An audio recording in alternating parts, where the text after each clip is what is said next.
కేవలం ఒక 50,000 సబ్స్క్రైబర్స్తో సంవత్సరానికి 15 లక్షలు పైన సంపాదిస్తున్న యూట్యూబ్ క్రియేటర్స్ ఉన్నారంటే మీరు నమ్ముతారా? ఇంకా మిలియన్స్ సబ్స్క్రైబర్స్ ఉన్న వాళ్ళ ఎర్నింగ్స్ గురించి ఆలోచించండి. కోట్లు కూడా పెట్టుంటారు.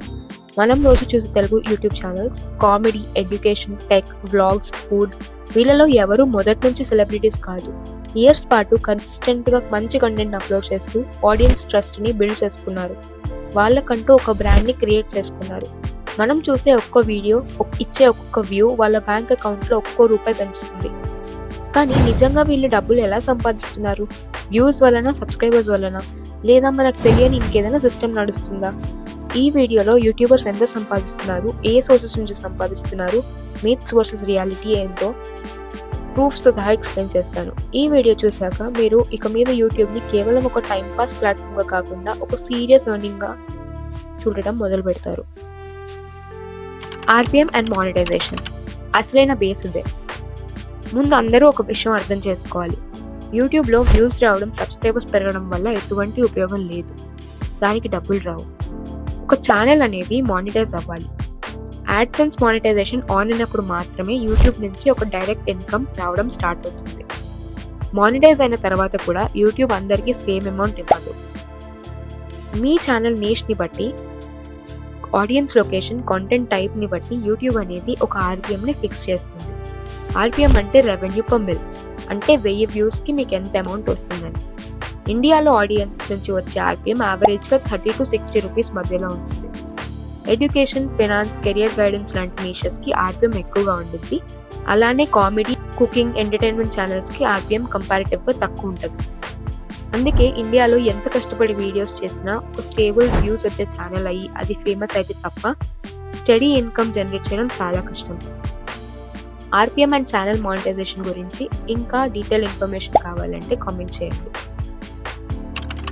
Shorts versus long form earnings reality. ఇప్పుడు యూట్యూబ్లో 2 మెయిన్ ఫార్మాట్స్ ఉన్నాయి, లాంగ్ ఫామ్ వీడియోస్ మరియు షార్ట్స్. లాంగ్ ఫామ్ వీడియోస్కి ఆర్పిఎం కొంచెం కంపారిటివ్గా బెటర్. 1000 వ్యూస్కి 25 to 60 రూపీస్ మధ్యలో వస్తాయి. షార్ట్స్ విషయంలో రియాలిటీ చాలా డిఫరెంట్. షార్ట్స్కి 1000 వ్యూస్కి రఫ్లీ 1 రూపీ కూడా రాదు. మిలియన్ వ్యూస్ వస్తే కూడా 500 to 1000 రూపీస్ మధ్యలోనే వస్తాయి. అందుకే షార్ట్స్ వైరల్ అవ్వడం వల్ల ఫేమ్, రీచ్, సబ్స్క్రైబర్స్ వస్తారు, కానీ మనీ మాత్రం ఆల్మోస్ట్ నెగ్లిజిబుల్, కనపడవు. తెలుగు ఆడియన్స్ సైజ్ లిమిటెడ్ అవ్వడం వల్ల షార్ట్స్ ద్వారా ఒక సస్టైనబుల్ అమౌంట్ బిల్డ్ చేయడం చాలా కష్టం. అందుకే స్మార్ట్ క్రియేటర్స్ షార్ట్స్ని ఒక మార్కెటింగ్ టూల్ లాగా వాడతారు, ఎర్నింగ్ టూల్ లాగా కాదు. షార్ట్స్ ద్వారా ఆడియన్స్ని అట్రాక్ట్ చేసి బేస్ క్రియేట్ చేసుకొని long form videos and promotions, affiliate links ద్వారా మనీ మానిటైజ్ చేసుకుంటారు. యూట్యూబ్ ఇన్కమ్ సోర్సెస్ యాడ్సెన్స్ ఒక్కటే కాదు. వ్యూస్ ఎక్కువ వస్తే చాలు డబ్బులు వచ్చేస్తాయని అనుకుంటున్నారా? కానీ నిజం ఏంటంటే యూట్యూబ్లో రియల్ మనీ యాడ్సెన్స్ దాటి బయట ఎక్కువ ఉంటుంది. Brand promotions, paid collaborations, affiliate marketing, ఇక్కడే యాక్చువల్ ఇన్కమ్ ఫ్లో జరుగుతుంది. ఒక క్రియేటర్కి తన ఆడియన్స్ మీద ట్రస్ట్ ఎంత ఎక్కువగా ఉంటే బ్రాండ్స్ వాళ్ళకి అంత ఎక్కువ వాల్యూ ఇస్తాయి. రైట్ నిష్లో ఉన్న ఒక 1 lakh సబ్స్క్రైబర్స్ ఉన్న తెలుగు క్రియేటర్ కూడా ఒక్క బ్రాండ్ ప్రమోషన్కి 20,000 to 1 lakh వరకు ఛార్జ్ చేయగలడు. అదే వీడియోకి యాడ్సెన్స్ ద్వారా 2 to 3,000 మాత్రమే వచ్చినా బ్రాండ్ డీల్ అలోన్ 50,000 వరకు తీసుకొస్తుంది. ఇదే యూట్యూబ్ని కాంటెంట్ ప్లాట్ఫామ్ కాకుండా బిజినెస్ ప్లాట్ఫామ్గా మార్చే ఒక పాయింట్. ప్రమోషన్స్ ఇవి ఎలా వర్క్ అవుతాయంటే, కొన్ని బ్రాండ్స్ వాళ్ళ ప్రోడక్ట్ లేదా సర్వీస్ని క్రియేటర్ ఆడియన్స్ ముందు షోకేస్ చేయాలని చూస్తాయి. క్రియేటర్స్ వాళ్ళ వీడియోలో న్యాచురల్గా వాటిని మెన్షన్ చేస్తారు. క్రియేటర్ నీష్ అనేది స్ట్రాంగ్ అయితే బ్రాండ్స్ రిపీటెడ్ కొలాబరేషన్స్ కూడా వస్తాయి. నెలకి 2-3 ప్రమోషన్స్తోనే చాలా మంది తెలుగు క్రియేటర్స్ 2 to 5 lakhs దాకా ఎర్న్ చేస్తున్నారు. Next big income source affiliate marketing. అంటే ఒక క్రియేటర్ ఒక ప్రోడక్ట్ లేదా సర్వీస్ని రికమెండ్ చేసినప్పుడు ఆడియన్స్ అతను మెన్షన్ చేసిన లింక్ ద్వారా పర్చేస్ చేస్తే ఆ క్రియేటర్కి కొంచెం కమిషన్ వస్తుంది. ఒక్క అఫిలియేట్ వీడియో ద్వారా నెలల పాటు ప్యాసివ్ ఇన్కమ్ రావచ్చు. ఒకసారి ఆడియన్స్ ఆ క్రియేటర్ నమ్మడం మొదలు పెడితే బ్లైండ్గా ఆ క్రియేటర్ రికమెండేషన్స్ని ఫాలో అవ్వడం మొదలు పెడతారు. నెక్స్ట్ కొలాబ్స్ అంటే క్రియేటర్ టు క్రియేటర్ కొలాబరేషన్ మాత్రమే కాదు, brands to creator long term partnerships కూడా. కొంతమంది తెలుగు క్రియేటర్స్ బ్రాండ్స్తో మంత్లీ రిటైనర్ బేసిస్ మీద కూడా పనిచేస్తున్నారు. అంటే ఒక ప్రమోషన్ వీడియో కాదు, ప్రతి నెల fixed amount, fixed number of videos. 50,000 నుంచి 5 lakhs వరకు మంత్లీ ఇన్కమ్ ఎర్న్ చేస్తున్న క్రియేటర్స్ కూడా ఉన్నారు. కానీ ఇది అందరు ర్యాండమ్ వైరల్ క్రియేటర్స్కి కాదు. ఇయర్స్ పాటు కన్సిస్టెన్సీ చూపించి ఆడియన్స్ని బిల్డ్ చేసుకున్న వాళ్ళకి ఇలాంటి డీల్స్ కుదురుతాయి. ఓన్ ప్రోడక్ట్స్ ఆర్ సర్వీసెస్, ఇది ఇంకొక పవర్ఫుల్ ఇన్కమ్ సోర్స్. క్రియేటర్స్ తన నాలెడ్జ్ని ఆర్ ఎక్స్పీరియన్స్ని కోర్సులుగా, ఈబుక్స్గా, పెయిడ్ టెలిగ్రామ్, డిస్కార్డ్ కమ్యూనిటీస్గా లేదా పర్సనల్ కన్సల్టేషన్స్గా మానిటైజ్ చేస్తున్నారు. ఆడియన్స్ ట్రస్ట్ స్ట్రాంగ్గా ఉన్నప్పుడు క్రియేటర్ బ్రాండ్కి బియాండ్గా పర్సనల్ బ్రాండ్ బిల్డ్ అవుతుంది. అప్పుడు యూట్యూబ్ వ్యూస్ మీద డిపెండ్ అవ్వకుండా డైరెక్ట్ ఇన్కమ్ జనరేట్ అవుతుంది. చాలా మంది తెలుగు క్రియేటర్స్ ఈ మోడల్ని యూజ్ చేసి stable long term income create చేసుకుంటున్నారు. వ్యూ ఛానల్ ఎర్నింగ్స్, ఈ క్రియేటర్స్ నిజంగా ఎంత సంపాదిస్తున్నారు అనేది మనకి ఎలా తెలుస్తుంది? దానికోసం కొన్ని అనాలిసిస్ టూల్స్ ఉన్నాయి. అలాంటి ఒక టూల్ viewstats.com. ఆ వెబ్సైట్ని ఓపెన్ చేసి మీరు అనలైజ్ చేయాలనుకునే ఛానల్ నేమ్ సెర్చ్ చేస్తే వాళ్ళు నెలకి, సంవత్సరానికి మొత్తం మీద రఫ్లీ ఎంత యాడ్సెన్స్ ఎర్న్ చేస్తున్నారో ఎస్టిమేట్ చూపిస్తుంది. ఎగ్జాంపుల్, ఈ ఒక channel monthly $5K to $15K earn చేస్తున్నట్టు చూపిస్తుంది. యావరేజ్గా కింద మీద $10K అనుకుందాం.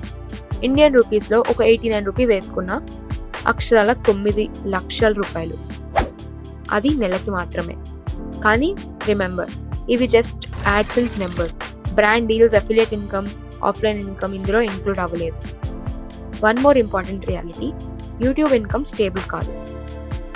ఎగ్జామ్ సీజన్లో ఒక ఎడ్యుకేషన్ ఛానల్ స్పీక్ అవుతుంది. ఒక్కోసారి తగ్గుతుంది, ఒక్కోసారి పెరుగుతుంది. స్మార్ట్ క్రియేటర్స్, సక్సెస్ఫుల్ క్రియేటర్స్ దీన్ని అర్థం చేసుకొని మల్టిపుల్ ఇన్కమ్ స్ట్రీమ్స్ని బిల్డ్ చేసుకుంటారు. యూట్యూబ్ ఎక్స్పెన్సెస్, ఎర్నింగ్స్ గురించి మనం మాట్లాడుకున్నాం. కానీ ఒక్క యూట్యూబ్ వీడియోని క్రియేట్ చేయడానికి ఎంత ఖర్చు పెట్టాల్సి ఉంటుందో తెలుసా? ఒక క్రియేటర్ మంత్లీ ఎంత ఎర్న్ చేస్తున్నాడో దానికి తగ్గ ఈక్వల్ ఎక్స్పెన్సెస్ కూడా ఉంటాయి. కెమెరా, మైక్, లైట్స్ లాంటి ఎక్విప్మెంట్ ఒక్కసారే కొన్నా ఖర్చులు ఉంటూనే ఉంటాయి. ఎడిటింగ్ సెల్ఫ్ చేసుకోలేకపోతే ఎడిటర్ శాలరీ మంత్లీ 15,000 to 50,000 వరకు ఉంటుంది. ఒక థంబ్నెయిల్ డిజైనర్ ఒక్క వీడియోకి, ఒక థంబ్నెయిల్కి 300 to 1000 రూపీస్ వరకు మినిమం ఛార్జ్ చేస్తాడు.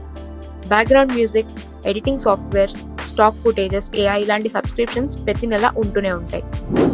పెద్ద క్రియేటర్స్ అయితే ఆఫీస్ లేదా స్టూడియో రెంట్స్, ఇంటర్నెట్, ఎలక్ట్రిసిటీ కూడా యాడ్ అవుతాయి. ఇవన్నిటికి మించి ట్యాక్స్. ఆదాయం పెరిగే కొద్దీ ట్యాక్స్ బర్డెన్ కూడా పెరుగుతూ ఉంటుంది. ఇంకా ఎన్నో కనపడిన ఖర్చులు ఉంటూనే ఉంటాయి. చివరిగా నేను మీకు చెప్పాలనుకునే ఒక మోస్ట్ ఇంపార్టెంట్ స్ట్రాటజీ, యూట్యూబ్ ప్లాట్ఫామ్లో టాలెంట్, స్కిల్స్, నాలెడ్జ్ కన్నా కన్సిస్టెన్సీ అండ్ ఎక్స్పీరియన్స్కి సక్సెస్ ఎక్కువ. అందుకే మీరు ఏ నీష్లో పోస్ట్ చేసినా, ఎటువంటి వీడియోస్ రికార్డ్ చేసినా కన్సిస్టెన్సీ లేకపోతే వ్యూస్ రావు, డబ్బులు రావు. ఒక్క వీడియో వైరల్ అవ్వడం వల్ల లాంగ్ టర్మ్లో పెద్దగా యూజ్ ఉండదు. కానీ 100 వీడియోలు అప్లోడ్ చేసి ఆడియన్స్ ట్రస్ట్ బిల్డ్ చేసిన క్రియేటర్ ఆ వైరల్ వీడియోతో ఫేమస్ అయిన క్రియేటర్ కంటే లాంగ్ రన్లో 10 times బెటర్ పొజిషన్లో ఉంటాడు. చాలా మంది క్రియేటర్స్ ఫెయిల్ అవ్వడానికి రీజన్ ఇదే. 2-3 months ట్రై చేసి వ్యూస్ రాకపోతే క్విట్ అయిపోతారు. యూట్యూబ్ అల్గోరిథం ట్రస్ట్ బిల్డ్ అవ్వాలంటే మినిమం 1 to 2 years కన్సిస్టెన్సీ అవసరం. ఇంత తక్కువ తెలుగు ఆడియన్స్తోనే ఈ క్రియేటర్స్ ఇంత ఇన్కమ్ జనరేట్ చేస్తుంటే ఇండియాలోనే big creators, world wide famous channels ఇంకెంత జనరేట్ చేస్తుంటారో మీ ఊహలకే వదిలేస్తున్నా. ఈ వీడియో మీకు యూస్ఫుల్ అనిపిస్తే ఒక కమెంట్ ఇచ్చి నాకు కొంచెం మోటివేషన్ ఇవ్వండి. YouTube earnings, channel analysis, strategy లాంటి టాపిక్స్ మీద ఇంకా డీప్ ఎక్స్ప్లెనేషన్ కావాలంటే కామెంట్ చేయండి. ఇప్పటిదాకా ఈ వీడియోని చూస్తుంటే మీకు కొంచెం యూస్ఫుల్ ఇన్ఫర్మేషన్ దొరికిందని నేను అనుకుంటున్నాను. సబ్స్క్రైబ్ చేసుకోకపోతే లైక్ చేసి సబ్స్క్రైబ్ చేసుకోండి.